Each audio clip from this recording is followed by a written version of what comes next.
Ah! The coffee grounds! What a waste! It's not like they're tasty, you know. Beans are beans. Hand them over. Are you familiar with coffee beans extracted from animal droppings? When civet cats eat coffee cherries, only the flesh of the fruits get digested, while the seeds are excreted along with the animal droppings. The beans that are fermented just the right amount within the civet's digestive system are said to bear a peculiar aroma and flavor.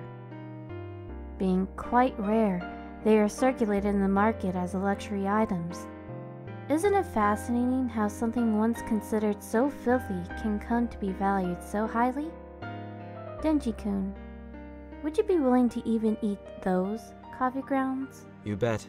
I told ya, beans are beans. Makes no difference once they're in my stomach. Chainsaw Man.